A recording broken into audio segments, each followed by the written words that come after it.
what's up? It's Orange Bloods Live. I'm Jeff Ketchum. That is Chad Hastings. I am the anti-man in black, Johnny Cash today. I'm in white, Chad. So whatever that is, I'm that. Like navy blue? I don't know. We won't spend too much time talking about shirt colors today. Sorry, I went down that road. It's a slate gray, sort of a slate gray. Oh, okay. Hit that thumbs up button if you're in the white or gray club, and subscribe to the channel. Do all those things. Jump into the Specs chat. We're going to be talking about Dia Bell a lot today. You're probably asking, $25 million man, like what does that mean? It's provocative, isn't it? That's kind of what we were going for. I'll be honest. Originally, and Chad can attest to this, I was thinking, there was once a $6 million man, and God, we're old. 2025, like the $6 million man would be like, I don't know, $25 million man. We made that reference, suggested to our producer that be the thumbnail, like Dia Bell's head on top of an action figure of the $6 million man. Lee Majors, come on. He out of pocket dismissed that as if that wasn't a direct order but a request. I threw in Steve Austin before Stone Cold, and he was like, yeah, we'll go with something a little more recent, Grandpa. So now the reason why, in reality, the conversation that we're going to have is I did a deep dive this morning on, it started with State of Texas quarterbacks. I update my numbers on an annual basis. I go position by position. But Texas doesn't have an in-state quarterback commitment right now. They've got a 5-star out-of-state quarterback. And so it felt like it would behoove me to make this really relevant, to figure out how Dia Bell works inside of these numbers. And in the end, that out of the in-state stuff was kind of an afterthought. What I really spent time on, Chad, was percentage of 5-star quarterbacks in history that have been drafted. How many of those guys were first-round picks? How many of those guys were first and second-day picks? And tried to like splice the numbers apart to try to come up with an idea where we, again, and I know we did a show like this similar when Bell first committed to Texas, this idea of what it means to be the number 2 overall player in the country, that Texas has that in Arch Manning. Now they will have that in Dia Bell in this 2026 recruiting class. These guys don't grow on trees. And so I'm curious, I wanted to see if I could find a number. And so the idea of like $25 million was that could be like his signing bonus number. That could be his NIL/revenue share money. That could just be what he's worth to the program. And like, what is Arch Manning worth to the University of Texas? I don't know. They did that stuff when Johnny was at A&M. What was all of the notoriety worth to the university? They do that with Patrick Mahomes now, that Texas Tech numbers are up in terms of enrollment and stuff like that. That, there are these boosts that come that are hard to quantify what it means to have certain people affiliated with the school. So the 25 million number is nothing specific, but it's connected to everything. It is a big number that would make everybody go, what's that about? Because it could literally be the answer to several questions. And ultimately, I wanted to find out, what is it that Texas has on its hands with a quarterback of his magnitude and profile? And Chad, as it turns out, the answer is like really good. Like, it is the kind of thing, honestly, you know what it really should make Texas fans feel good about? They've got 2 going back to back. Yeah. And the numbers suggest one can miss, Chad, but the statistical odds of both missing are unlikely. And when you hit, you usually hit really good. And do I need to just start saying numbers, or do you have a graphic? Like, what have we got here? I have a number of different sets of numbers. Yeah, I'll say we do have the graphic that will reference your article on orangebloods.com today. If you just want to throw the graphic up and kind of talk along with it, we can do it that way. Is that going to be most comfortable for you? Yes, after we tell everybody about Texas Card House and Hijack Poker. Ooh, Texas Card House and Hijack Poker. It's a good thought. 6 different locations. Arch and Diabel will look incredible from Texas Card House and those screens and watch areas and everything. Arch on the big ass screen, Chad. It's going to be incredible. Orange Bloods. That's all you have to do when you say. Just walk in and scream Orange Bloods. Do a little more than that. Go to like the proper spot and then say Orange Bloods and then you check in. 1 month of free club membership, 2 hours of free poker play. There's probably somebody playing poker right now at a TCH listening to this show live as we do it on a Wednesday. What's up if you are? If you're in Ryan. Yeah, we know Ryan is. Other than Ryan, I know Ryan's listening. Somebody else will too. And there's also a lot of people online playing poker at hijackpoker.com. Go to hijackpoker.com, put it in any device you want. There's your QR code. Get to playing. You might end up at a virtual table right next to that guy because Jeff Ketchum does play some hijack poker from time to time. All right, Ketch, would you like to see a fancy graphic explaining Diabel to the people, complete with a Diabel kind of action shot? Well, can I I haven't seen I want these to be in a certain order. Okay. But let me see what you got because we didn't communicate this before the show started. I said, let me give you a 5 count and then take it down. Here's what we got. No, this will work. Whoa. I don't know why my wife just busted in here in the middle of a show.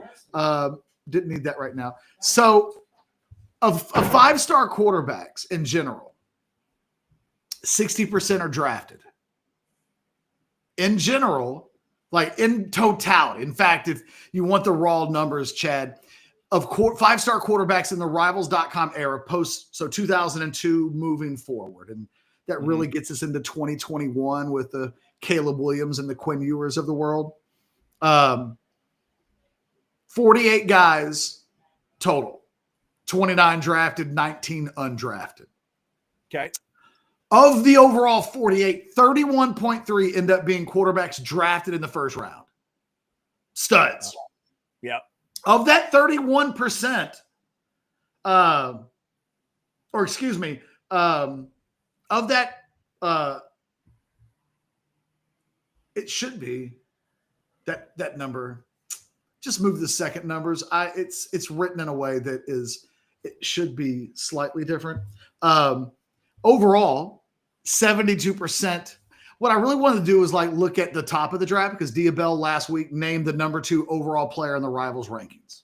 Mm-hmm. So I was like, well, let's forget about 5 stars. What is the number? The numbers have to be better at the very, very top. And they are, right? The number, if you go top, I went to top 6, Chad, full transparency. Mm-hmm. Because Matt Stafford and Caleb Williams are the only players in the history of the rankings to be quarterbacks ranked number 6.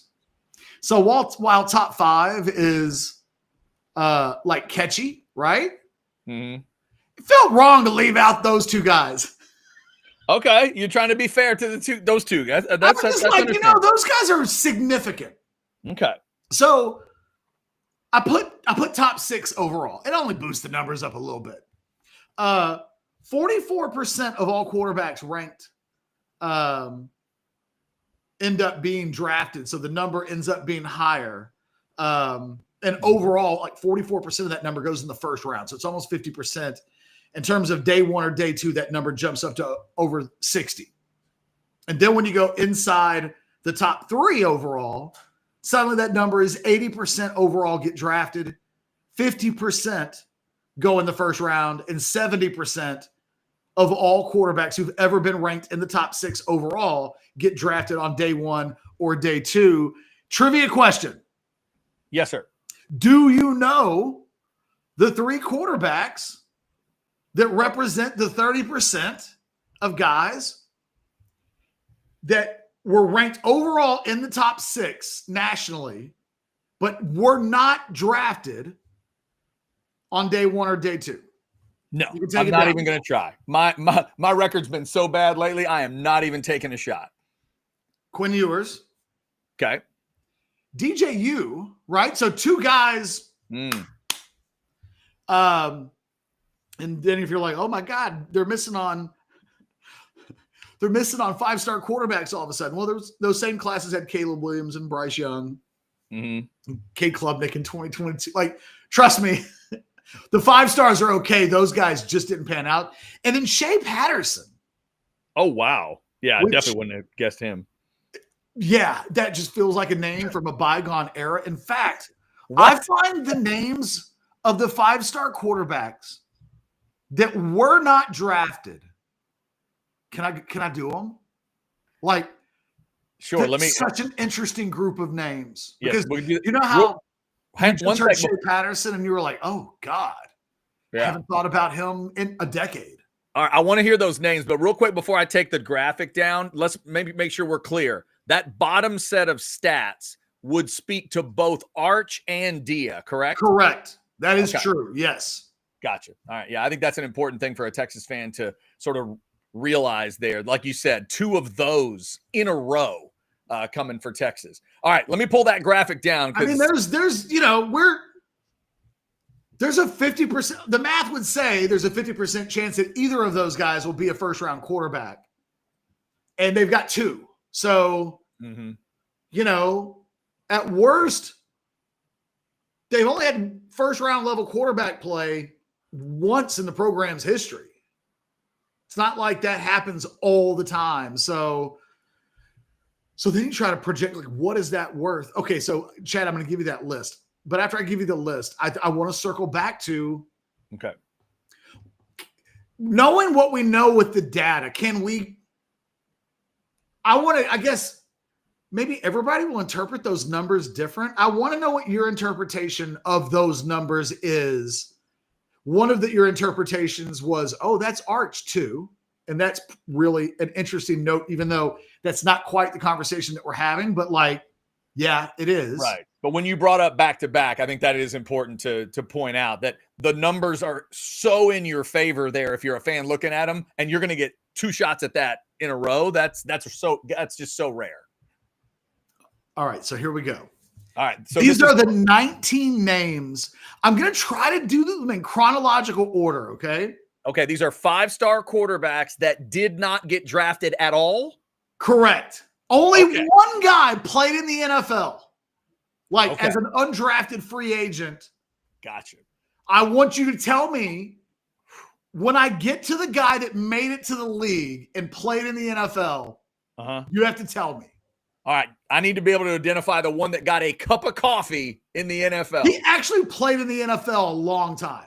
Like, made a roster. I'll know the name. Hopefully. I think he played. He earned his NFL pension and has legit. If you look up his NFL.com page, you would go, "Oh, that guy had a career." Okay. All right. I will be listening. Which is why I think you're going to be able to do it, because there is one name in here that played 7 seasons in the NFL. Okay. Interesting. All right. In chronological order. There we go. 19 names. Marcus Vick. Whoa. Yes. Can you Marcus believe that? Vick. Marcus Vick. I'm going to let that one simmer a second. Okay. Ben Olsen, who was a UCLA guy that played baseball, and he did the Quan Cosby thing where. What's the first name again? Ben Olsen. Oh, yeah. I don't even remember that name. I think he was 2002 and then reclassified in 2005 after the baseball thing didn't work out. And nevertheless. Okay. James Banks. Sounds like somebody in the Fresh Prince. Tennessee, I think, is where he went. Oh, okay. So not Tony Banks. James Banks. You're right. That's Phil's brother. Right, it does. It feels like somebody in that show. Here's one. You'll remember this one. And he was Kyle Wright. Oh, yeah. Yeah. Kyle Wright, Miami, right? Class of 2003. Didn't want to go to Texas because of the presence of Vince Young.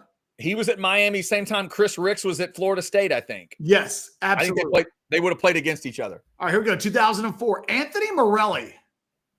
Ooh, no, don't remember that name. Penn State, I believe. That explains it. Yeah, boring helmet. I'm not going to pay attention. Matthew Tuiasa-Sopo.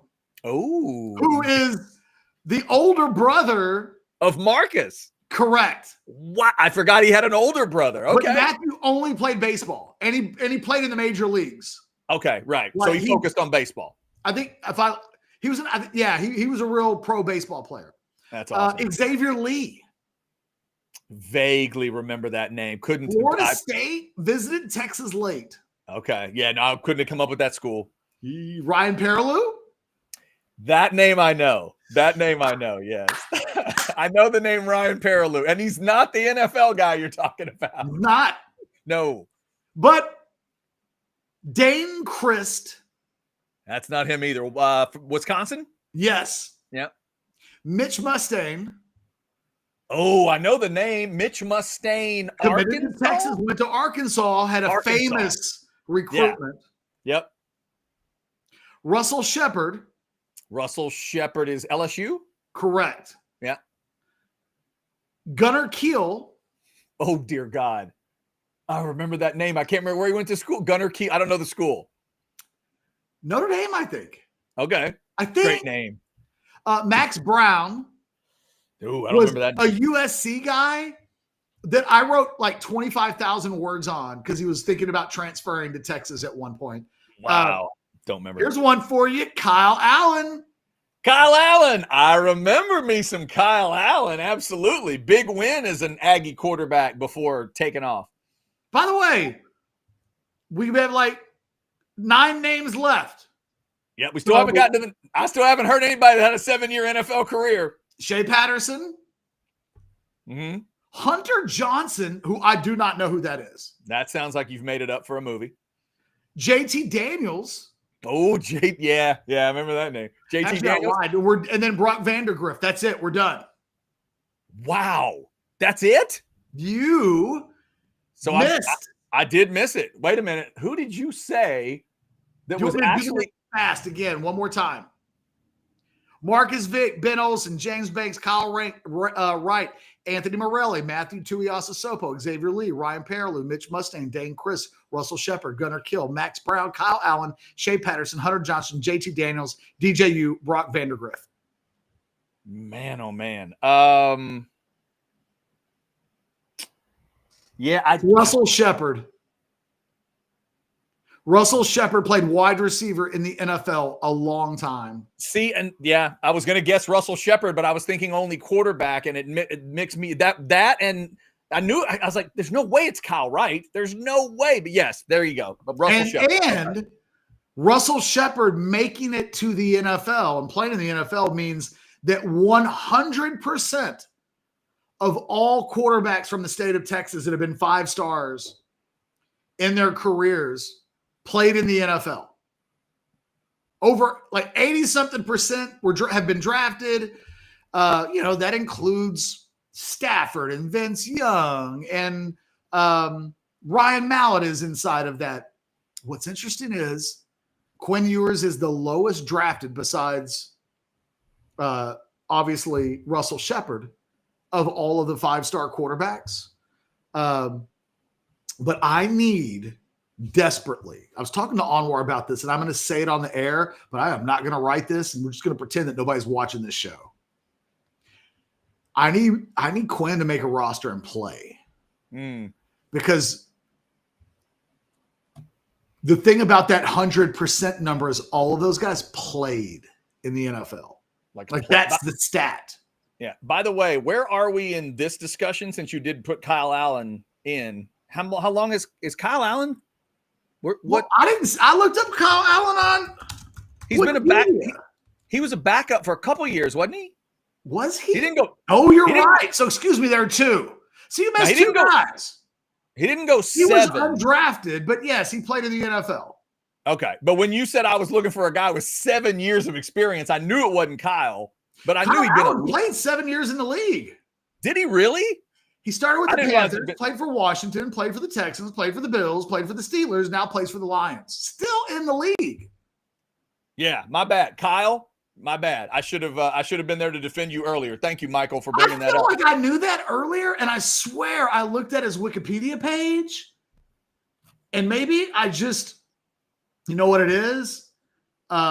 In his career information, it it's like high school, college, and it says NFL draft undrafted, and I just out of sight, out of mind. And yeah, so the two guys, somebody, he and Russell Shepard. Is this true? Is he in Detroit right now? Jared, yes, I just said he's in Detroit. I didn't even. Wow. Okay, there you go. Thank you. He is on his 6th NFL team since 2018. Yeah. So technically, Kyle would be the answer to the question if you mean played in the NFL as a quarterback, because Shepard was a receiver, correct? Look, I got it wrong. Wrong's wrong. There are two guys that have of that group, because originally I just thought only one guy made the league. Right. So if you want to say only one guy played quarterback in the league, yes, he would then be that answer. But Russell Shepard did play. So let me finish my Quinn Ewers stat. Gotcha. Quinn's got, like, the thing is, Russell, like all those other guys played games in the league. They earned like paychecks. Mm-hmm. Quinn has to make the team. That has not happened yet. He falls in to the drafted numbers, thank God. But in order for that impressive 100% stat to stay 100%, he's got to come through. And by the way, he's not the only guy. Because do you know how many five-star quarterbacks are currently on college campuses? Like the thing is, the state of Texas went from 2009 to 2020. The state of Texas produced no 5-stars. They produced a bunch of NFL quarterbacks, but no 5-stars. That's crazy. So you're asking how many? Quinn Ewers. 2022, Cade Klubnik. 2023, Jackson Arnold. 2024, DJ Lagway. 2025, Keelan Russell. So, Quinn, have no fear. If you don't play, Jackson Arnold might have to do some heavy lifting before it's all said and done. Or I feel like Klubnik and Lagway are eventually going to get, I don't know about Russell, but like, it's just for a long time, it's so strange. From 2002 to 2009, they had Vince Young, Rhett Bowmore, Matt Stafford, Ryan Mallett, Garrett Gilbert, Russell Shepard, and then none for 12 years. And now there's been one 5-star quarterback in the state of Texas every year for the last 5 recruiting classes. And it looks like, well, Klubnik looks like he's on his way to being a first-round pick. It's too early to say with any of the other guys. And obviously, to be fair, a lot of people would have said that about Ewers last year as well. So it'll be interesting to see how all this plays out. We do see a couple of chats that I wanted to get to. By the way, let's clarify something. Sandman, they did not name Kyle Field after Kyle Allen. Just to be fair, it did not get. They didn't. They did not. They did no. Who did they name it after? That would have been embarrassing once he left, because then you're like, who is the city of Kyle named after? The city of Kyle, or town Kyle, or whatever. The town Kyle, I am not sure. I believe Kyle Field is named for either. It's like, are they different people? It's an early coach or it's an early president of the university. I literally don't know who Kyle is. Yeah, I'd have to go back and look. I think it's you don't know. You're an Aggie. I just told you it's either the first football coach or an early president of the university, somebody like that. Oh, you just told me? I did. I told you it's one of those. It was a man, Jeff, who had 2 legs and breathed. Oh, yeah. Hang on. You told me. Yeah, I didn't realize you wanted me to look it up. I can look it up for you. Well, no, I mean, I know who DKR is named after. Okay. Like, I know when it was Memorial Stadium, I know why it was named Memorial Stadium. Mm-hmm. I don't know who, like, I would just assume, you know what? Call your dad. This is where we need to do the phone and ag. Yeah, I want to know, like, would your dad know the answer to that question like that? That is a good question. I don't know. Edwin Jackson knows the answer to that question.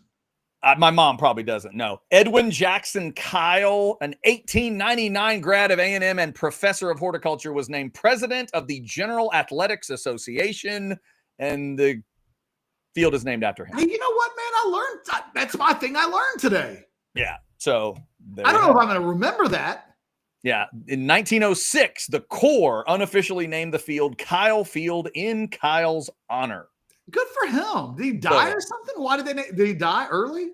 Or they named him the field while he was still living. That's pretty dope. Believe that's true. Let's see. How long did he live? How big of a big shot do you have to be in the early 1900s for them to be like, you know what? The best way for us to honor that badass over there, name the field after him. Yeah, that's right. Since he was the head of the board of directors, they're the ones that set the site for Kyle Field. They could never know that 100+ years later, what an honor that would be. Yeah, there it is. All right. So there you go. So yeah, some science teacher.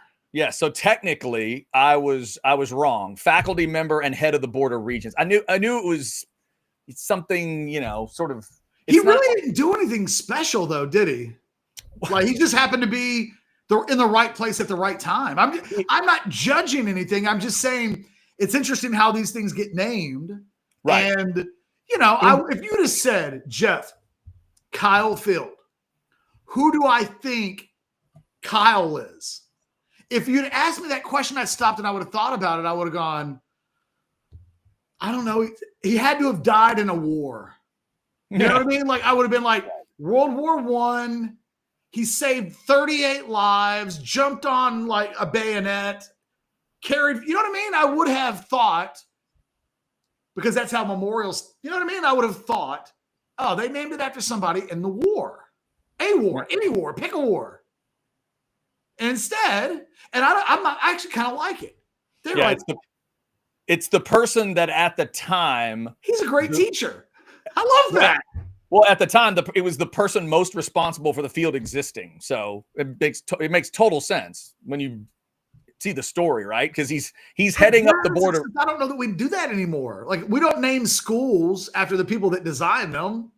Right. No, that's true. Vote them in. We like, who is the person who died in a war that we can name the school after? It is a bit of a unique thing, which is good because A&M needs something to sort of make it stand out different from everybody else. It's a fascinating history question because everything they do is so bland and boring. I would love to read about this guy from like the early 1900s and like what he was and what his personality was. But he's a rather obscure footnote in the history of the annals of Texas A&M, whereas it's like DKR Texas Memorial Stadium. It's like, well, okay, who's DKR? Oh, he's the most famous and successful coach of all time. It's just more on the nose, where that is so random that it has distracted me for the last 10 minutes. It has. And I think I've probably covered the team that has DKR so long that I always assume can't be right that Kyle was. No, he made this up. That is not true. Well played, Sandman. I don't know. I fell for it though. I don't know that any one person would ever admit to such a thing. All right. Thank you guys for jumping in. Over 400 of you in the Specs chat right now. And if you want to throw us a super chat, it will go right in there. Also, let's thank some of our great partners, including the good folks at Hayes City Store. Oh, there's the new Ice House. If you haven't been out there since they threw that back wall on, there's a good look at it. Get your reservation set. Get out to Hayes City Store. There's a free concert coming to Hayes City Store that I'm kind of looking at. We've actually talked about her on the show. Aname Rose is a young artist that's up and coming. Played Hayes City Store before. I saw her in Bastrop recently. We went to dinner and she happened to be there and she was incredible. And she's going to be at Hayes City Store on August 11th on a Monday. Free concert. So if y'all want to get out there and check it out, might be a good idea. And the food's incredible too. The food, the beverage, everything you want is out at Hayes City Store. Go have yourself a good time. Maybe get out there before the football season starts and things get a little crazy. And with this Ice House, no matter what the temperature is, they'll make sure you're comfortable. Hayes City Store. Tell Travis and Tamara and the crew that we said hello here at Orange Bloods Live. I don't see any super chats to hit, but we did want to clean this one off. Chris Bennett wants to remind everybody, it did happen earlier today. Richard, or if you prefer, Richie Wesley, did shut down his recruitment. Catch, this is an easy one. For Richie Wesley and Sark, y'all need to take a picture of the two of you next to a dry swimming pool and then just send out recruitment closed. Take a little shot at Dan Lanning. Just right to the ribs. That's what you need to do. More great news for Texas fans, because that's what y'all needed today as Texas fans, something to make you feel good about recruiting. Well, there you go, Richie Wesley. Man, hey, the day this kid committed, Chad, you remember I was like, hey, you get one, and then dad steps in, and it's like, whoa, hey, you're not ever embarrassing me a second time like that. Right. So I really believed that 9 times out of 10, these things, the second time around, there's just some adult influences. Like, I'll give you an example. That swimming pool thing, whatever was going to happen, if Sark had been like, yo, I'll jump in a swimming pool if that means you'll commit, that's where like an adult steps in and goes, no, you won't, coach. Like, we did that. We're good. He's going to commit, and you know what's going to happen? Press release. Oh, yeah. We ain't doing a show. Like, we did the show. And so that was, for me, the most Captain Obvious headline of the day so far, because that kid just didn't have to be committed right now. I mean, that is where we are now. These guys didn't want to be committed. It's why I think November and December occurred in July this year in 2026 recruiting. Yeah. I also like, Catch, that nowadays we have different levels of, it's not just I'm not committed or I'm committed. You go from like, I got a top 10 or maybe a top 20. Now I got a top 10. Now I got a top 5. Now I'm down to this. Now I'm going to tell you what my commitment is. And then this version of I'm 100% committed. I'm shutting it down. Like, now there's all these little stages that these guys are sort of utilizing too. But I think you're right. It's that. I mean, this is such a unique run. Interesting, though, to just state that pretty clearly, but that's got to make Sark feel good. Yeah, it's interesting. I got called out on Twitter this weekend. I can't remember. It was weird. It was one that just didn't make any sense. He was like, oh, you guys need better sources on, like, Derek Cooper. And I was like, if you say so. But I started thinking about, and I think it might have been in reference to Sukumel literally interviewing him in person in Indianapolis and being told that Texas, has a lot of work to do. Right. And, I just think somebody was like, hi, you guys are wrong. I was like, well, no, it speaks to like what college football is, I think. And like, there's some criticism, I suppose, that could be aimed at us, but like reporting what he said. I was going to say quotation marks, like that's and important. Preferencing that it felt genuine, like like you're trying to read between lines when you think people are joking with you, but like he genuinely meant, yeah, I didn't take an official visit there. They got work to do. But I start thinking about the industry, and Jason won't thank me for saying this. I was thinking about that guy, what the guy said, right? Which was like, you need better sources. And I started thinking like the idea of updates and needing good sources in 2025 in our industry really has been neutered to a certain degree, because what the hell does it, let me give you Derek Cooper's recruitment as an example. Mm-hmm. Derek Cooper had hundreds of updates written on him during his recruitment, from the time he was a younger player to a week before he announced. Rivals with Orange Bloods and 24/7 and On3 and ESPN and everything in between. Hundreds of updates, hundreds of quotes, hundreds of top 5s, hundreds of had a good visit.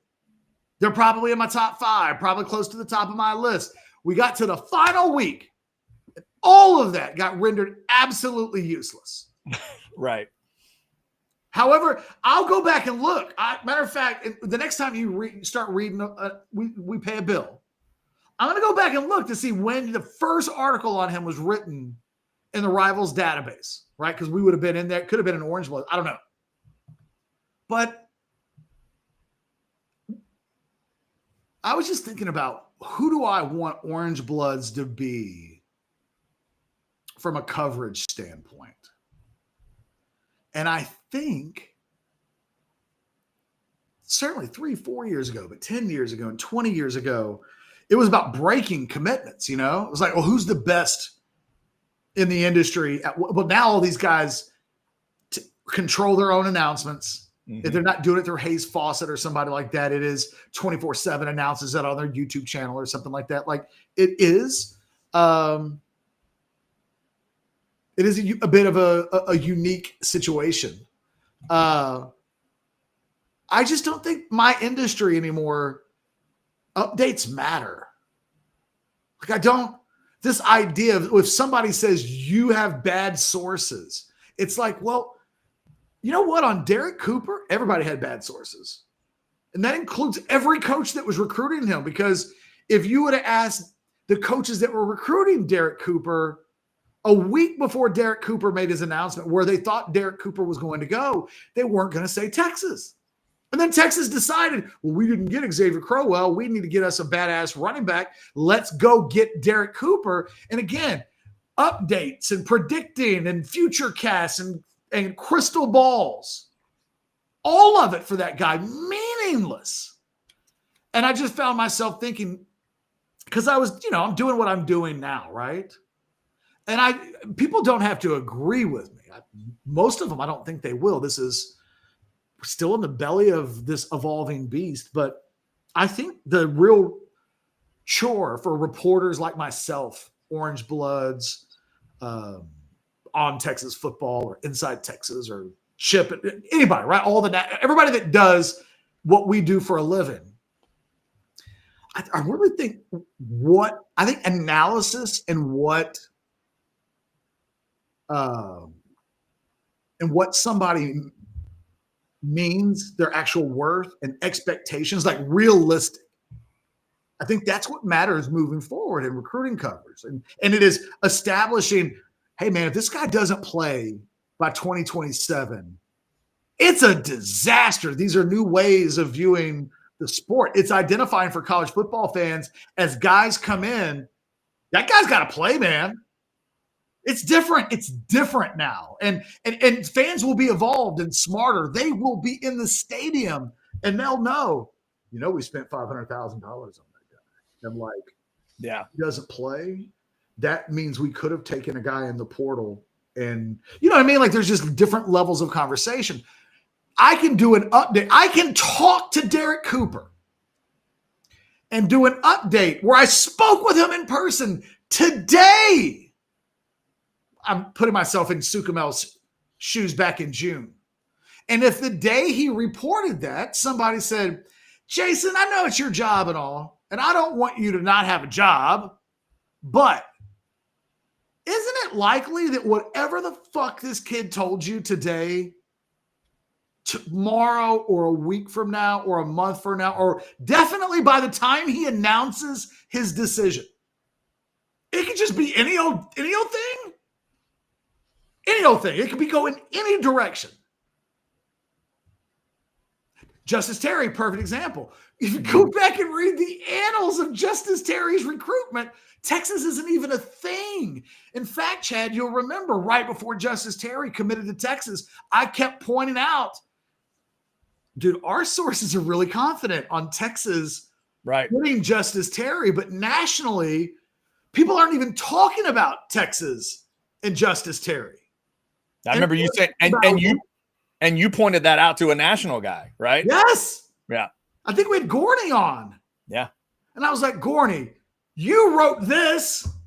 You even mentioned Texas. I'm telling you, my sources are telling me they think they're going to get Justice Terry. And I remember telling Gorney that via DM. At one point, he wrote something, and it might have even been like that day. I sent him a message. I was like, dude, you need to know this. Texas thinks they're getting Justice Terry. You might want to start including Texas, whether they get him or not. They're in it. And like a week later, he committed to Texas. And there were a lot of people who were shocked. And a lot of people who watched Orange Bloods live were like, shit, that happened. They've been talking about it. It happened. So I don't know. It's really strange. Like I know this is a very like meta conversation in a lot of ways, but the way we just follow recruiting has been turned on its head. And it's because the Cooper recruitment's so fresh that it's dominating my brain right now, because that is so atypical. It breaks 1,000 recruiting rules, right? Got to get him on campus for an official visit. Do you? Sometimes you do. Do you? Do you really though? Sometimes do you really? you do. Because I'm not so sure. Like, I just, we've seen Anwar brought it up, but like Aaron Butler was a kid that signed with Texas late in that 2023 class. He didn't visit Texas. Yeah. The best Xavier Worthy kind of did the same thing. The best comment I've heard recently on this catch was somebody talking, it may have been about Cooper, saying, why do they need to visit campus? They know what money looks like. And I thought, oh, yeah, that's a really good, simple way to explain it.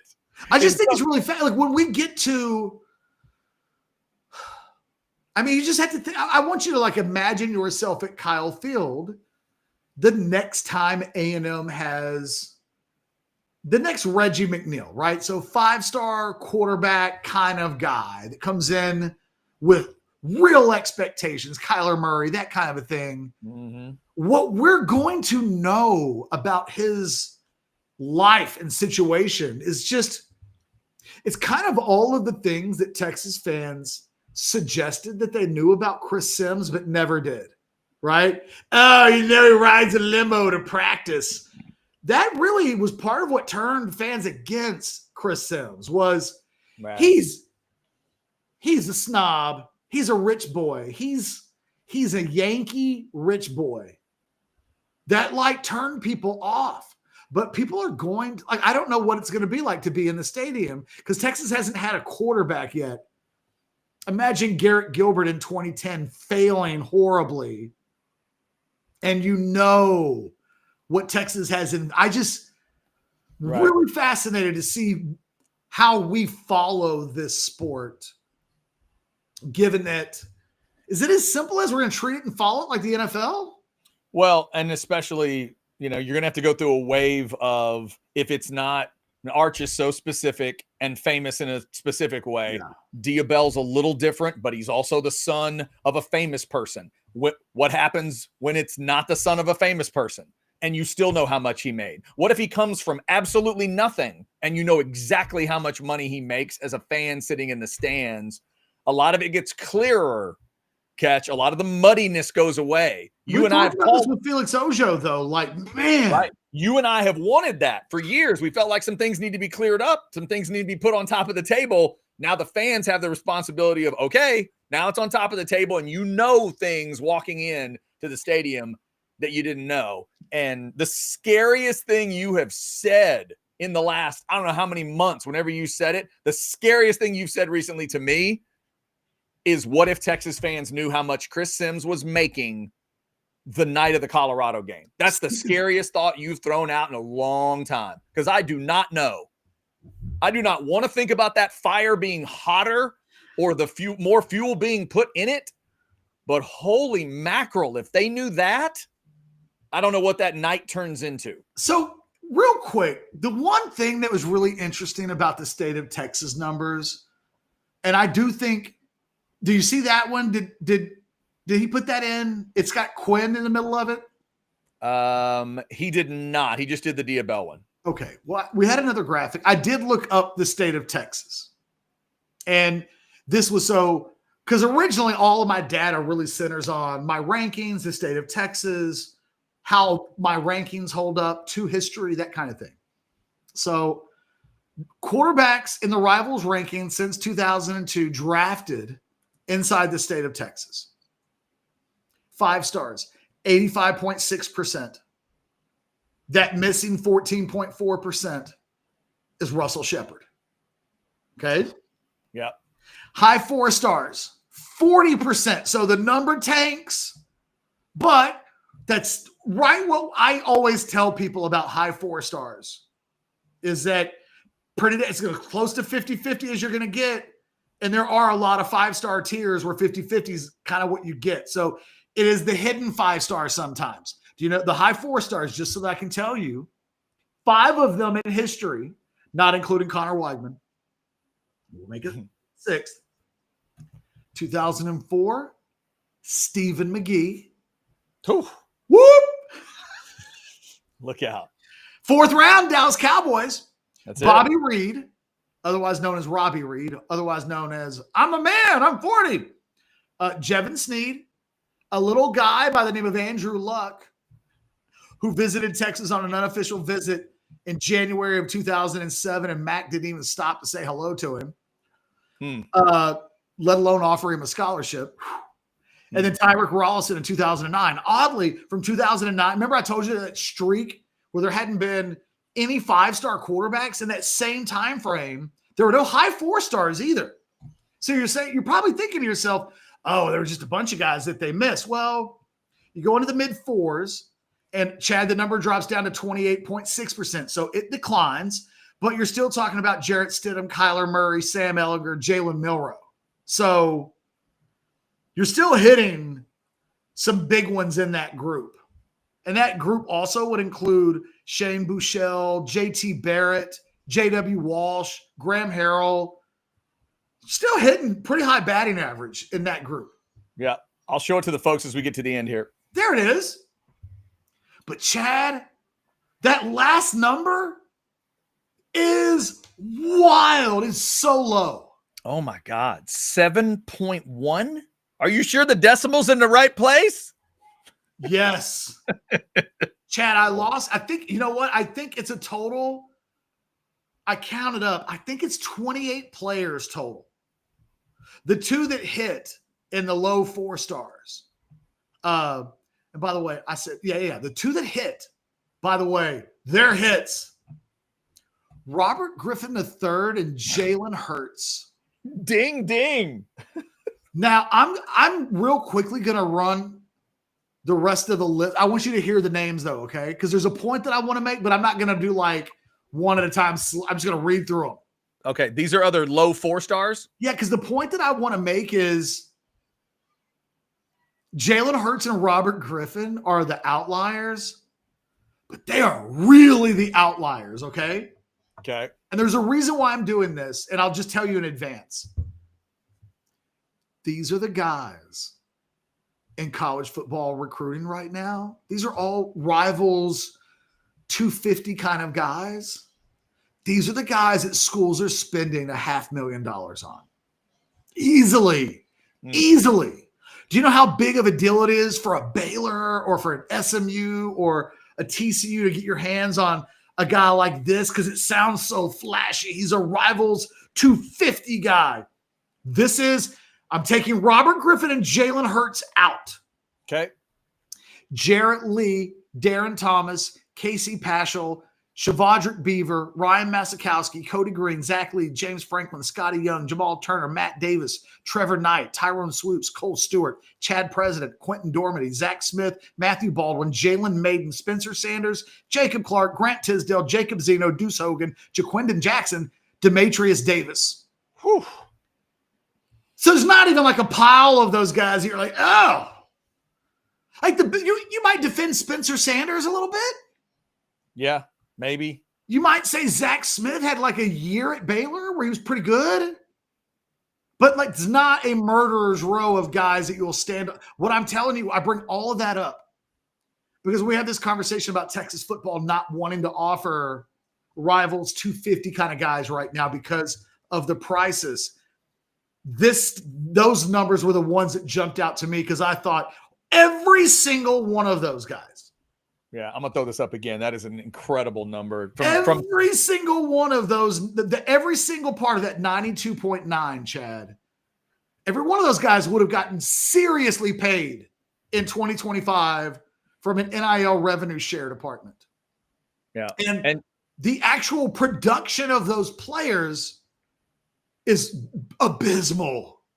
Yeah. And just so everybody's clear, the 2 top categories are the guys that Catch keeps referring to as super blue chip guys. The mid-4 stars actually produce at the quarterback position pretty well. Yeah, that's actually, that's not terrible. That's not horrific. That low 4-star number, it's just, wow. Like, here's your mid-4 stars. Let me just read you the mid-4 stars. There's not that many of them, okay? All right, so this is that 20. The drafted guys are Stidham, Kyler Murray, Sam Ehlinger, Jalen Milroe, right? Yeah. But in chronological order, Graham Harrell, Connor Wood, J.W. Walsh, J.T. Barrett, Cody Thomas, Kenny Hill, Gerard Hurd, Shane Buechele, Chris Robinson, Hudson Card. Wow. Like that's half of those guys ended up being really Graham Harrell and JT Barrett were like badass players. Yeah. Good college careers. Yeah. Kenny Hill is a guy that started great. I mean, he wasn't a bum. Yeah. And Started Shane Buechele's in the NFL, hasn't played in a game, but he's on practice squads. Yeah. So, and when you look at the active players, this is an interesting group too. Active mid 4 stars. Preston Stone from SMU. Wow. Is he good enough that you even know who he is? I mean, I barely remember that name. Garrett Nussmeier. Mm-hmm. Austin Novosad at Oregon. Austin Novosad that went to Vandegrift. No, not Vandegrift. Went to Dripping Springs. And was committed to Baylor and flipped late. Yeah, I dig him a lot. I loved him in high school. He's a great quarterback. Nothing wrong with that guy other than the fact that he's at Oregon right now and they had Dante Moore transfer in. And yeah, he's kind of lost there. Yeah, that's tough. Survival of the fittest. And then Michael Hawkins out of Oklahoma, who none of us really know what the hell's going to happen with him, but like played as a true freshman and, promise. So that's like the pile. I just, it's just fascinating to me because this is the territory that Texas lives in. Yeah. And it also makes me think, I look at those numbers and, Trey Owens is a low 4-star. And so to come out of this spring and it's like, oh, they're so confident about Owens last offseason. He was a steal. This guy's as good as anybody. And then this year they go out and get Matthew Caldwell, right, is his name. And, we see KJ Lacey taking snaps from him. And suddenly it's like there's a feeling that he's got to really work to keep himself from getting past. And it's like, well, you know what? If I told Chad that low 4-star number the day that Trey Owens was committed, he probably just would have remembered that forever and been like, well, Jeff, only 7%. You told me 7%. I didn't think he was Jalen Hurts and Robert Griffin, because the other thing about that is when I read out that list, only Tyrone Swoops a little bit, and he played in the NFL. Those two guys are like super athletes, and the rest of that list, no super athletes. So it was like, you know what? Maybe if there's a super athlete rated as a low 4-star, bump him up. Right. Give him a little extra love. Jalen Hurts and Robert Griffin weren't low 4-stars. They just were ranked wrong. Right. They were just freaks who had bad rankings. But you can't have 2 anomalies out of 28 and then pretend that you did. Those 2 guys were ranked wrong. And then if you believe everything else is right, we've just been overrating the value of those players. Take the 2 anomalies out, right? The Heisman winner and the Super Bowl winner. They were wrong. You look at everybody else and you go, I guess those guys are all very similar. What should we not do? Well, since none of them were drafted and played in the NFL, we probably, other than Tyrone Swoops, it's a bad. When the answer to the trivia question is Tyrone Swoops in a badass, he kicked ass kind of way, that whole list of 28, let me double check and make sure Kyle Allen's not on this list again. But I'm pretty sure like Jaquindon Jackson might be on a training camp roster right now. But I'm pretty sure Hurts and Griffin are the only 2 guys that were drafted, right? Of that 28. Mm-hmm. The only other guy that made it in the league was Swoops. Think about how we think of Swoops. Well, what do Griffin, Swoops, and Hurts all have in common? Athleticism that led them to the NFL. Yeah, some versatility, freakiness, and that's wild. I'm done with my random recruiting stuff today. I like the graphics. Like that. All right, you said there's something you wanted to look up while I pay a bill. Is that true? What was it? I forgot. You were looking up. Oh, geez. It was one of the many guys we've been talking about today. What was? I was going to look and see when Derek Cooper's Derek first Cooper. article was written. A Derek Cooper first article discussion. Yes, that's I'm it. going to look that up. You look that up. I'm going to tell the folks about sinus and snoring specialists. So for all of you, just breathe in and breathe out, and Catch will find the Derek Cooper information. Texas fans breathing great right now in terms of recruiting and big season coming up. But if you got stuff you need to deal with it. I got some stuff I need to deal with on a different topic right now in terms of blood pressure, and got to go back to the heart doctor. We got to check some stuff out there. But back in 2017, it was about snoring and sleep apnea and ear, nose, and throat stuff with me. If that's what it's about with you, you need to get it looked at. You don't need to keep snoring and not getting great night's sleep. You don't need to let these allergies just keep getting worse and worse and worse as you get into your 50s, 60s, 70s, wherever you are along the way. This is the place that can help you. 601-0303. Text or call them securely on that number. They've added another doctor, as I've told you, so they got more appointment times for you. They want to make it as convenient as possible for you to get the care that you need. You can also go to sinussnoringent.com. There's videos on there, explanations of more of the things that they can do for you, surgical and non-surgical options that others just don't have. Check them out. Feel clear, rested, and healthy with sinus and snoring specialist. Tell them you heard about it. Please tell them you heard about it on Orange Bloods Live. I would appreciate it. All right, Jeff Ketchum, did you find what you were looking for? Yeah, but now I can't get the article to load. Okay, but you at least found where it is, though. Yeah, he has like 100 articles on Rivals. Okay. First one started, and to give you like an idea, his first article was written by Marcus Benjamin on March 5th, 2024. So it really wasn't that long ago, like less than 18 months. But from that moment on, he had 6 articles written on him in Rivals that month. And it's just kind of like that. I don't know why I can't get this, because what I wanted to do was like look and see who he listed in his first like list of schools. Yeah. I mean, the other thing is you're pulling that up, Catch. The thing that always gets me, and you talked about, Jason Sukumel talking to Cooper. I've always loved the way Jason, the way you, the Orange Bloods guys cover recruiting, and others do as well. But to be as realistic as you can be, to be as fair as you can be. And the way I would always say it to myself is like, y'all go about writing what you write and do the best job you can. You're not responsible for how the people read it, and you're not responsible for if they can read it the right way. Because I think sometimes the fans just get lost in that stuff. And like you said earlier, it's like, no, I'm not telling you what I think as a reporter. I'm telling you what he said. So then the kids said, we're in this modern age of there's some subterfuge out there. There's some stuff. Some of the kids get sneaky. Some of the kids flat lie. Some of the kids do what I tell them not to do, get too emphatic. Some of them will get too emphatic. Woo, Oregon is out of this. And then 2 months later, they commit to Oregon. They have the right to do that. But it's like, you got to be paying attention to all the little details of it. And the media person doesn't need to get too emphatic. And to me, neither does the player. But we all have to understand that this is a new time. And I mean, but to Derek Cooper's defense, let's just go to the Jason thing. When Jason talked to him, he held 5 hats. Were those his top 5 at that moment? Yep. Was Texas in it? Nope. Did Texas have ground to make up? Yep. Did they do it? Yep.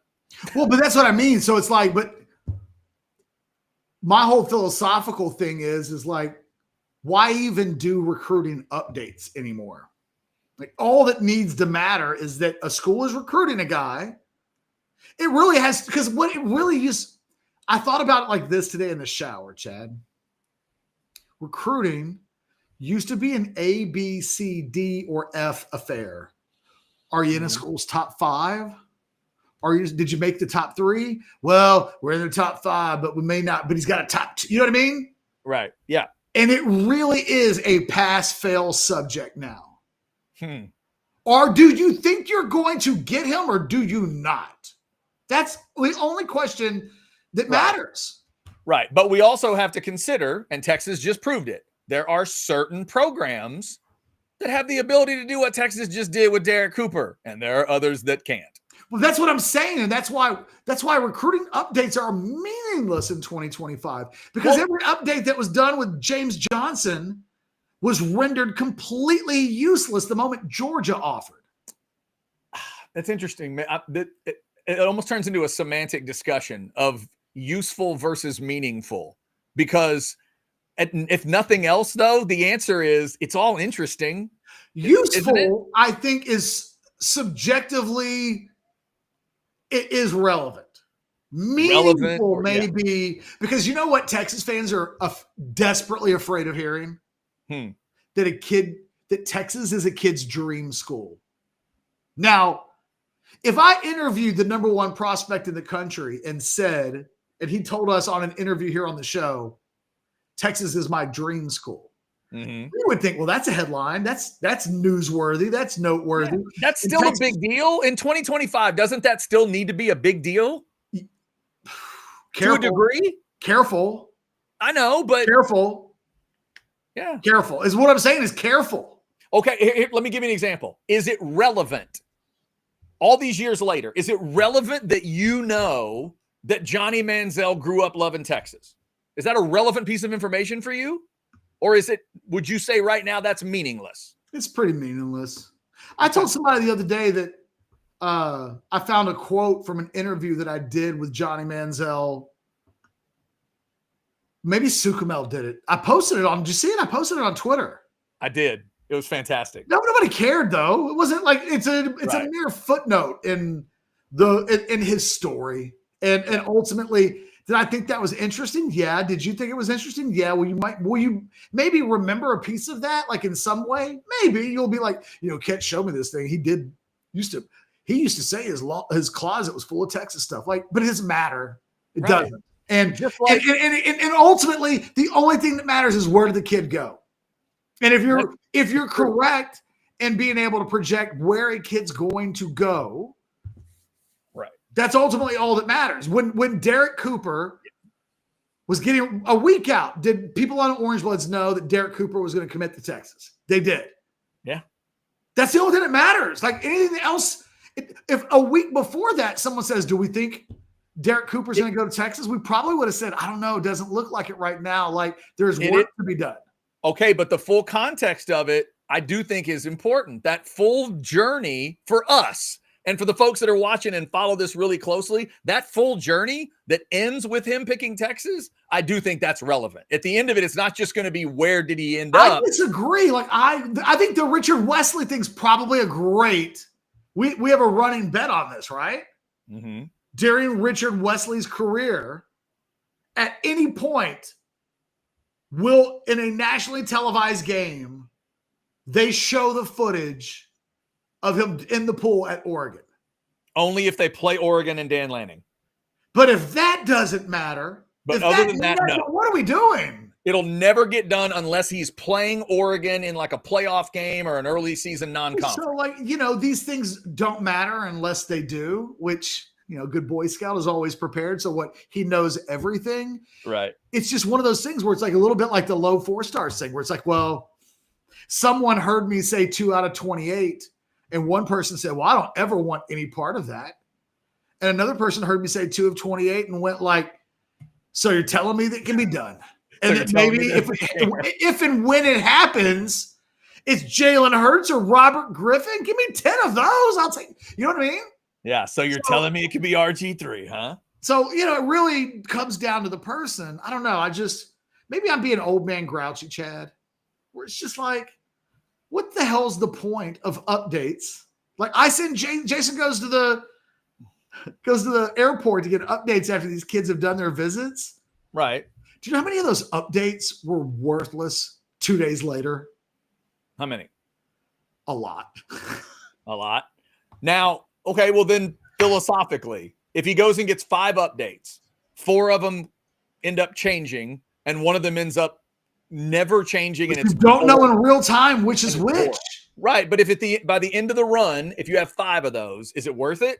I mean, is that those are the questions that honestly we're asking ourselves in real time? And yeah, you got 5 stories. It's 5 stories. It's 5 real stories, and it's up to the players in the story how they want to me, man. Structure it. Like, look, if somebody tells me, look, I want as many super blue chips as possible. And I do pay attention, but I don't really care until signing day because of I get it, man. I get it. It is, the ways that people would have fallen in love with Think about, I guess, let me put it to you like this.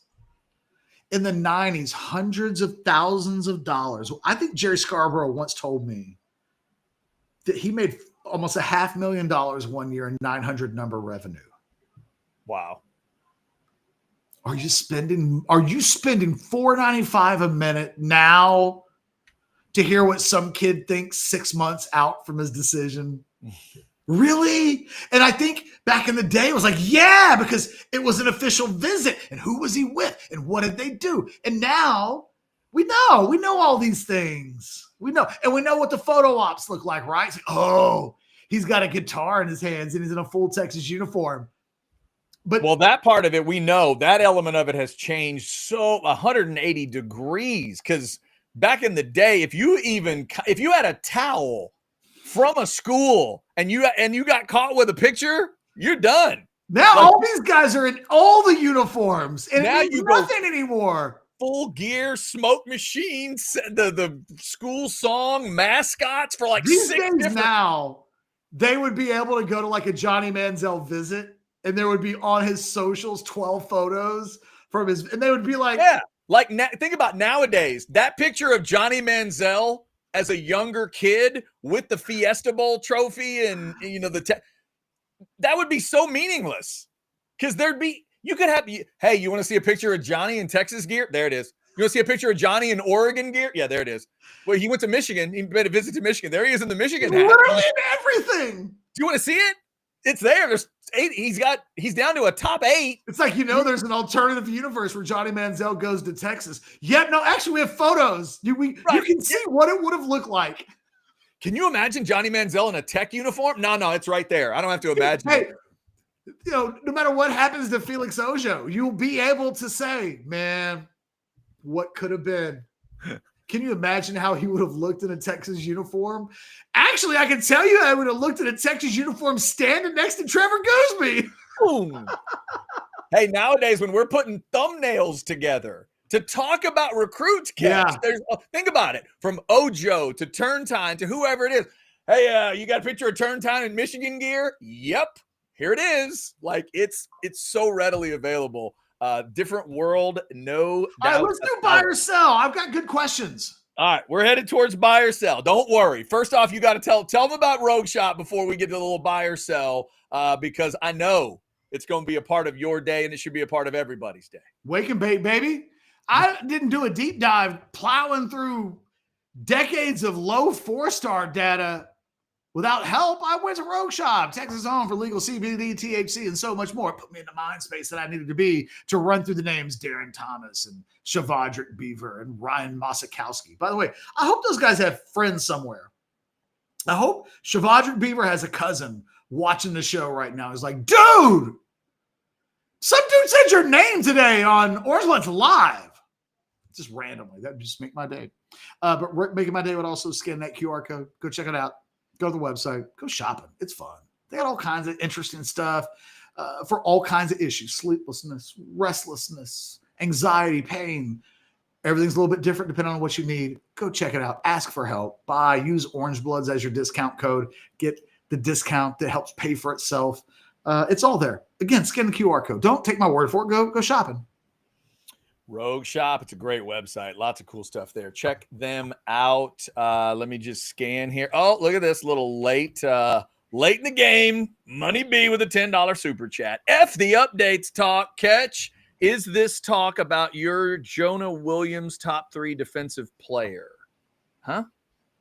Your Jonah Williams. No, Money B. Yesterday, Alex wrote a story on Orange Bloods. One of the things he wrote about was Jonah Williams. Oh, yeah, I saw that. My response to that was, I thought Jonah Williams might be a top 3 player on the defense right now. Now, to me, Colin Simmons and Anthony Hill are 1 and 2. And a lot of people were like, that's crazy talk. And I was like, well, what is it? Like the day Colin Simmons showed up, he was one of the best 3 players on the defense, right? Like the day he showed up on campus. And Although with Anthony Hill, that's probably not true because they had Tavondre Sweat and Byron Murphy and they were loaded, right? He showed up one of the best players on defense. Xavier Worthy, the day he showed up, best player on offense. All I'm telling, and I'm not saying that Jonah Williams is one of the 3 best players on the Texas defense. What I said was he might be. And all that does is speak to what an absolute unreal badass I think he is. And that's it. That's all that means. It has nothing, none of that had to do with any of that. I do have a Jonah Williams question, though, in my buy or sell.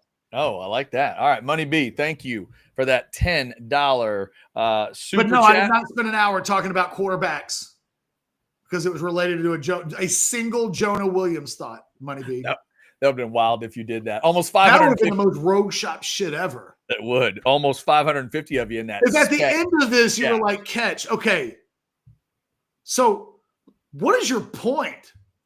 Jonah Williams is a badass? Yeah, that would have been an awesome path, by the way. What a late pivot that would have been. I was going to say, Paul McCartney wrote a song about that a long time ago called Long and Winding Road. That would have been. What if the thumbnail was Jonah Williams? Awesome. And the title was like Total Badass. And we just didn't talk about Jonah Williams for 70 minutes. That'd be awesome. Sorry, Money. Actually, that would not be awesome. That would not be awesome. No. Money B, you got your $10 worth there. Let's hear from Specs, and then we'll buy or sell. This summer, when the sun scorches and sanity is one sweat beat away from collapse, a hero rises. Specs. Your cathedral of cold cans, your oasis of cool. All right, Mr. Ketchum. You want to go first or second today? Uh-oh. Hello? I'm here. You want to go first or second? I'll go first. Okay. Buy or sell. And by the way, I am a little worried. We'll find out whether the Scotty Scheffler question pops up on the screen or not. Oh, yeah, I'm that's right. Worried about all Here of we them, go. quite honestly. Come on. Let's see. Buy or sell number happens. 1. Yeah. Only one of Arch Manning and Dia Bell will end up being a first-round draft pick. Good news is I saw what you're saying, so that's good. That's excellent. Okay. Only one of Arch Manning and Dia Bell will end up being a first-round pick. I'll be glass half full guy. I'm going to sell. They're both going in the first round. Wow. Okay. Yeah. It really is a put Chad on the spot and make him look like a potential asshole in 5 years. Kind of. It is. It is. And I've done enough of that. You're like, so, what? I'm wrong all the time. But what I don't need is a video bumped in 5 years where like I emphatically do that thing I tell people not to do. Yeah, if I'm going to be wrong, I'm going to be wrong this way, not the other way. Believe me, I think about that all the time. Buy or sell number 2. Garrett Gilbert is the biggest UT recruiting miss of all time. Whoo. I guess ultimately this is like if you think of UT recruiting misses, he's the guy that comes to mind. Because it's so subjective, but this is a real personal question for you. How do you answer that question? Yeah. Garrett Gilbert is the biggest UT recruiting miss of all time. I mean, I guess it's a buy. Obviously, I don't follow it near as closely as you do. I'm just trying to go through other names that might be in my head. But, yeah, for the way that I interpret recruiting miss, like we've talked about recently with Quinn and where he was recruited and now where he has been drafted in the NFL and stuff like that. But from I'm also taking that when I see recruiting miss, I also think of it as what did it look like in college ultimately. And yeah, Gilbert's got to be right up there. So I'll buy. For me, it's a big yes because of my history with that. But Garrett Gilbert's a weird trivia question because he, it's like is Kyler Murray the biggest Aggie? You know what I mean? It's like, well, right. He wasn't a recruiting bust. He literally, you can't call him it's a complicated discussion because he's a bust for one school, but in totality, he's a massive hit. Right. That's true. In Kyler's case, that's true. And Gilbert, I think, they both might be the answer ultimately for different reasons, but they're both the answer, I think. I sometimes think Trey Allen is I think I should not have been ranked a 5-star. And whereas Garrett Gilbert played in the NFL, I would just say this. I was as wrong about the reason why that's a yes for me. I was as wrong about Garrett Gilbert for very specific reasons as I was right about Quinn Ewers. Like all of the things I thought about Quinn Ewers were relevant when he was a college player, but all of the things I thought about Garrett Gilbert in high school were just off and wrong. And it kind of goes that way sometimes. Buy or sell number 3. Jonah Williams plays a lot this season. Ooh, I like that one. That gives you a lot of leeway.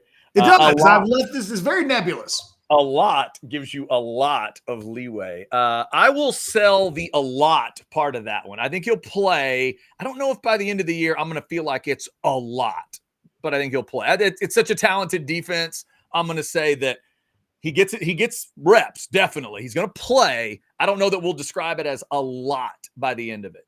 Can't keep a pit bull from the ham hock. That boy's going to play. I'm just letting you know right now he's too good. You think it's going to be a lot guy? Buy or sell number 4. Here's the question I'm worried about. All right, sounds like you would. Because I accidentally popped this on the screen earlier, and Chad saw something completely different than what popped up on the screen. All right, let's see if it's buy or sell number 4. Okay, you don't care that Jerry Jones is entering his late Al Davis years. F it, YOLO. I do see it accurately, so we're good. It was weird earlier, though. Okay, you don't care that Jerry Jones is entering his late Al Davis. Like you saw the comments the other day, and you were like, whatever. You don't care. Yeah, no, I'm just trying to figure out how to process this one and how I'm interpreting it. Because I do think alienating Micah Parsons and taking a shot at his quarterback at the same time. These are Al Davis things. Oh, there's no doubt. So you don't care. Yeah, so I'm gonna have to sell. You still care. There's a different, right? I care. There's a difference between do you get mad, do you flip out, do you lose your mind, do you want to call into a radio show? There's difference in that, and do you care? So I'm gonna have to sell because I care, and I have been either saying, asking, or screaming for somebody to take Grandpa's keys for years. Years and years and years. And yes, this is Al Davis behavior, but as I always say, Catch, at least Al Davis was actually a coach at one point. And, that's why I'm letting Jerry coach. Right. And Jerry, he should have done it already. It's one of his big mistakes. He might actually, if he coached, Chip calls the Campo years, the Liddy and Squiggy years. Right. He could have just coached. He could have. We wouldn't have lost anything. Yeah. By the way, this is a good barometer too. I know you saw it, Catch. The best way to know if your owner hung your quarterback and your stud defensive player out to dry is if J.J. Watt calls you out for that exact thing, and that happened. And then Micah Parsons retweeted that. And Micah Parsons retweets the comment. Brilliant. Welcome to the circus, kids. Jerry's in charge. And I just hate to say I don't care. I know. I'm with you. I'm to that. I'm not. I'm never going to be able to say I don't care. I had no emotional reaction. One of my many favorite Bruce Robinson songs is just "Don't Let It Go to Your Heart." That's what I stopped doing years ago. I don't let it into my heart. I don't let it into my soul, but I do care. I still care because I'm a Cowboys fan, but man, it's complicated. And finally, buy or sell number 5. And I don't know how this question is going to be answered. Okay. Leo Messi is skipping the MLS All-Star game, and you don't care because you've never watched him play live once. This has got multiple layers. Okay. Let's start with, have you ever watched him play in a game live? My first thought is I don't know. I got to think at some point. I try not to watch live soccer, but I got to think at some point. All right, hey, let me see if I can do this. Messi is Argentina? I got that right?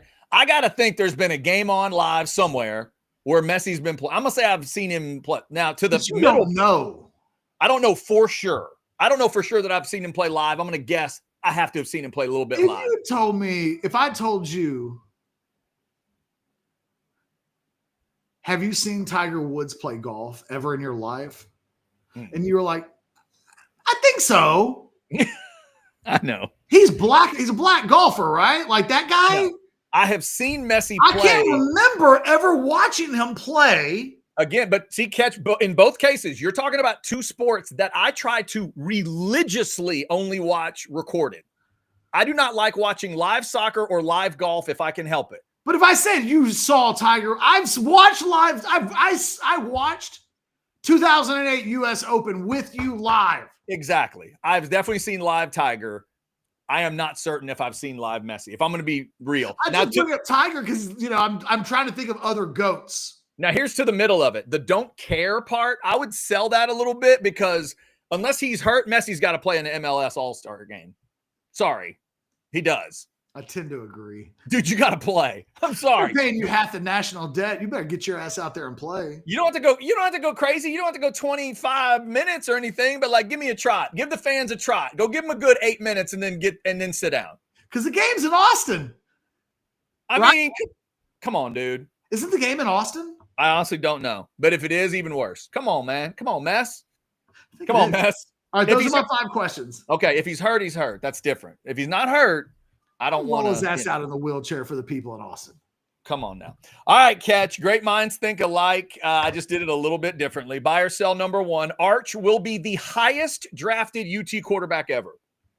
Buy. Yep, he's going number 1. Ooh. One or overall. Two. One or two. The thing is, I am not 1,000% certain that it's going to be in 2027. Yeah. Okay. I got you. All right. And to the other guy we're talking about, the focus of today, buy or sell number 2, Diabell will be drafted in the first round. Buy. Okay. For reasons that we discussed. Yeah, exactly. Go back and check out the show. Exactly. All right, Catch. First time I've ever done this, but I do feel like I need to check. Buy or sell number 3. Charisma Carpenter is 55 today. You know who that is if I give you a hotter than. Sell. Damn. Wait. Sell. I don't know who so you don't. that is. Okay. Don't know who that is. All right. Fair enough. Who is All she? Right. Or she is that a wrestler? Like a valet? No. She was one of the stars of Buffy the Vampire Slayer back in the day. It's okay. I have a replacement question. No problem. Let's go to baseball. Your Phillies have a half-game lead in the NL East. You think they'll win the division? Buy. Okay. I don't think they'll do anything with it in the postseason. So that sounds like exactly something that we would do. Win a division and then go fairly deep and then lose. Okay, so you kind of answered my next question. You like them enough to do that, but you don't trust them enough to make a run? No, I trust them. I just don't think they're a World Series winning team. Gotcha. Okay. I think they're a really good team. Okay, fair enough. And finally, Catch, get ready to feel at least a little bit old. Holy crap. Buy or sell number 5. Slash is 60 today. Prime on Prime concert. You'd see GNR over Ozzy. Ooh. Buy. Yeah, it's an easy one for me. I am a Guns N' Roses fan. Gotcha. I'm gonna do a deep dive on Ozzy for 10 Thoughts this weekend. Oh, you're doing Ozzy on the top 10? It feels like it needs. Oh, you just muted yourself. Or was it what just happened? Hang on. There you go. You good? I just picked my hands up. Okay. What? Show me your hands, dealer.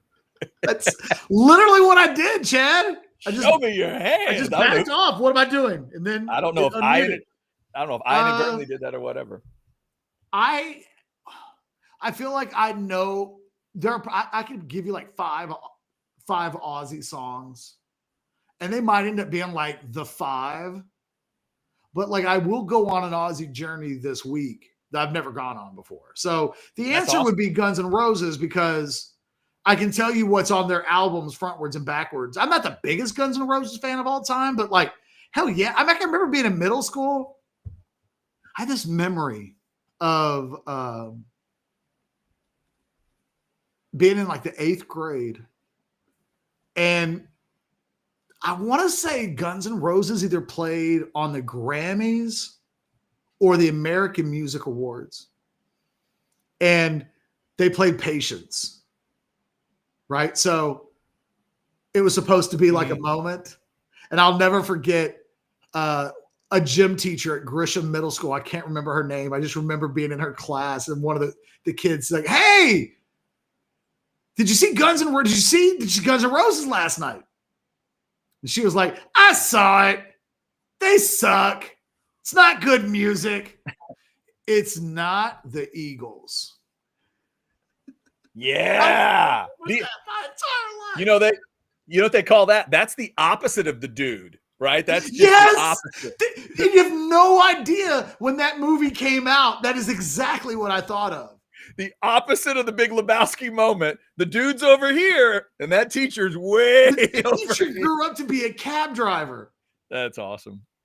Oh my God, that is fantastic. Now, ultimately, I would be with Paxton and go with Ozzy. I would sell. I'm an Ozzy mark. I literally had times yesterday trying to talk about it and think about it where I started crying. So I would definitely go with Ozzy. And I'm really interested. Chad.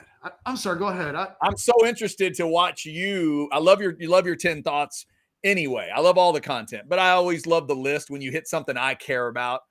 And I can't wait. I can't wait for you because I know you do thorough work. I can't wait for you to go through Blizzard of Oz and Diary of a Madman and the one I listened to yesterday, No Rest for the Wicked and No More Tears. Ozzy as a solo artist is one of my favorite things in music.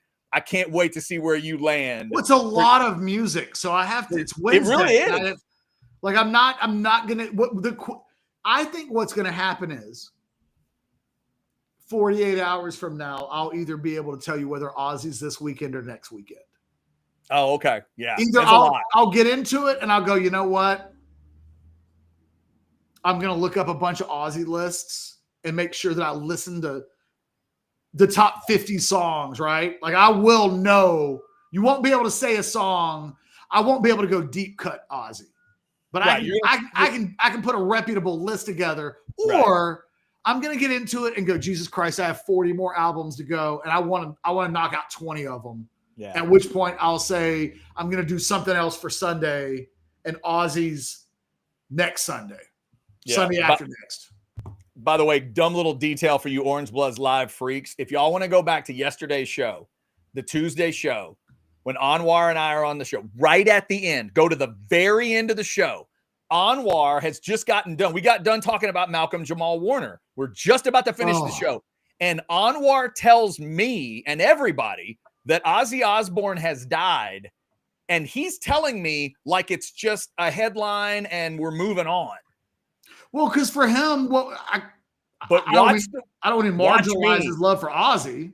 Watch me. Watch how I reacted. And I stopped that show before I started crying. That's how bad it was for me. He didn't realize who he was telling that I was just like, what? Yeah. I yelled out like, now what? My wife said, you probably should have sworn there, but I didn't swear. I didn't actually swear in that moment. So I'm interested to see whenever you do it, what your top 10 is going to be for Ozzy. Long live the Prince of Darkness. All right.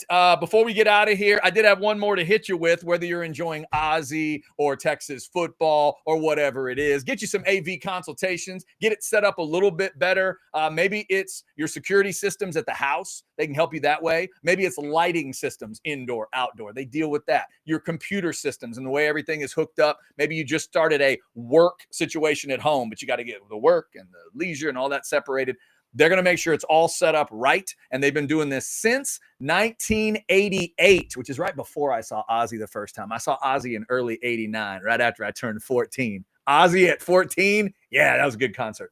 255-8678. Give them a call. Go to avconsultations.com and start to see what they can do for you. Bottom line, don't let somebody in your family or a friend out screen you this football season. Make sure you have a bigger, better, badder setup than they do. 255-8678 or avconsultations.com. All right. I think that's about it. Catch, you got anything else?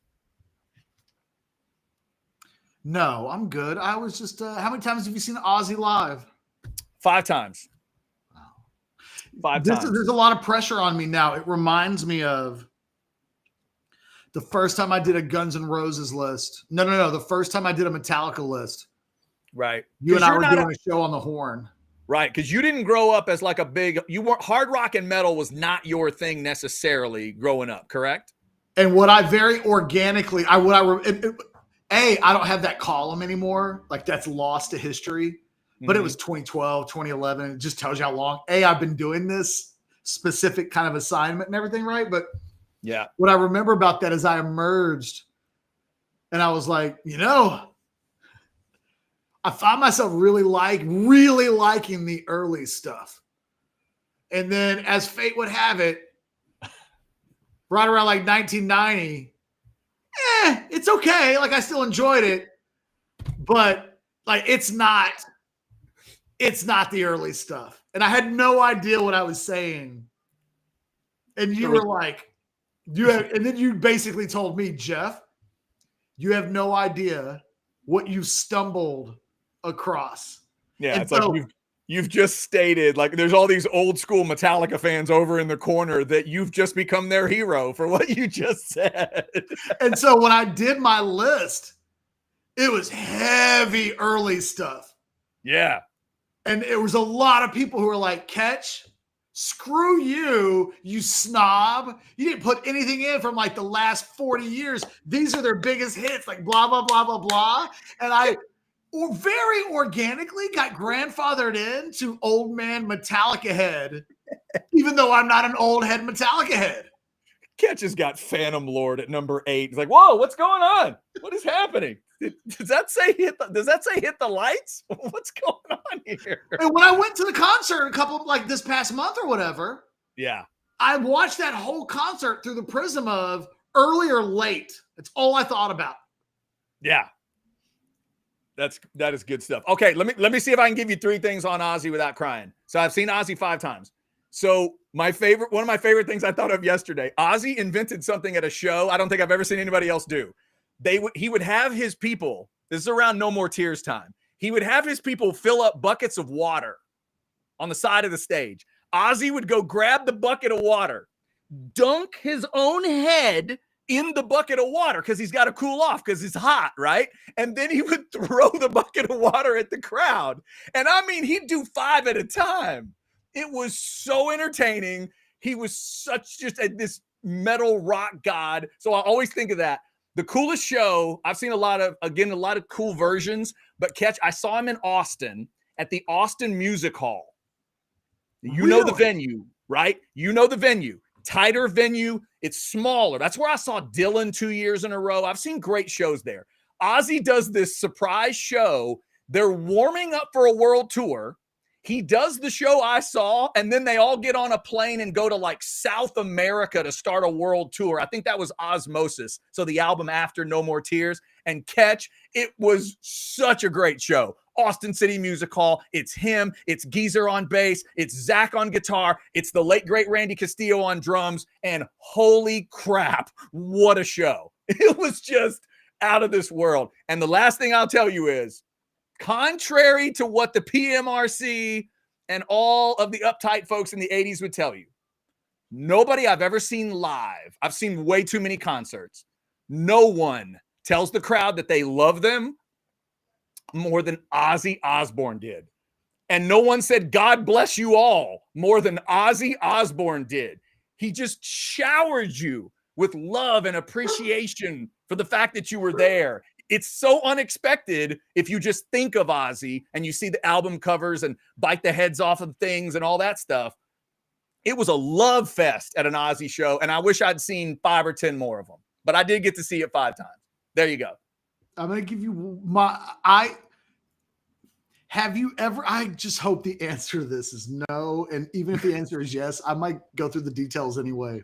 Okay. Someone posted a link on Orange Bloods yesterday, Long68 did, of Tommy Lee spending about 2 minutes talking about partying with Ozzy Osbourne. Oh, the Tommy Lee gross out story with Ozzy is one of the best, where they snorted the ants.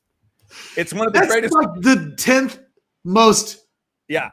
It ends. The story, just kids, find it, YouTube it. The story ends with Ozzy Osbourne taking a shit in his hotel room and painting the walls with it and Tommy Lee sneaking out of the room as fast as he can, while Ozzy's not noticing, as Ozzy is painting the walls of the hotel room with the shit he just took in the middle of the room in the hotel. Yeah. And Tommy Lee, of all people, was like, that was just a level beyond me, man. Yeah, there's no better way to understand what crazy Ozzy was than to hear Motley Crue explain it to you. Because that was one of their first monster tours, and they're out there with Ozzy, and they thought, hey, I'm going to show Ozzy that we're badass. And that's different. Ozzy's older than they are. Ozzy's like, when I saw Ozzy, he was 40 years old already. The first time I saw him live. And Motley Crue's kind of with that Ozzy. And Catch, you did not try to outgross Ozzy Osbourne. It was the snorting of the ants. No, he says in the story that Nikki tried to gross him out. He peed at a swimming pool in Miami. He peed on the concrete. Right. And before he could lick his own urine, Ozzy did. Ozzy got down on the ground. Yeah. And that was I think that was at that same story where there was a line of ants and Ozzy snorted the ants. And then I think Nikki like peed on the ants or peed where they were. And he was going to try to, and Ozzy beat him too. You couldn't gross out Ozzy. You couldn't do it. The story ends with Tommy Lee running for cover. Yeah. He can't handle Ozzy. Yeah. Not even close. Heavy partying Ozzy. Nobody could deal with that. That's good stuff. That's the kind of tribute Ozzy would want. That's what Ozzy would want right there. I'm telling you, it's a 2-minute video. Watch it. It's worth it. Oh, rest Matter of fact, I'm going to tweet it out, Chad, for you. Yes. So anybody watching the show, everybody will have a quick link to it. I'm going to do it right now. And for all of us old rock and metal fans, Catch, the thing that's getting me emotional the last couple of days is every little image I see of Ozzy and Lemmy in heaven is getting me. Everything I see of Ozzy and Lemmy in heaven. Y'all stop that. Y'all stop it. It's making me emotional. All right. Thank you guys for liking, subscribing, and getting your notifications. We appreciate you. We'll be back tomorrow for a Thursday show, getting a little closer to the season. Always all kinds of cool Texas stuff to talk about, and we appreciate y'all riding along with us. Go listen to some Ozzy Osbourne today, and we'll get Catch's 10 thoughts list when he gets around to it. Can't wait for Catch to get through some Ozzy Osbourne. That's going to be awesome. That's what we call an education, kids. Y'all have a good Wednesday. We'll talk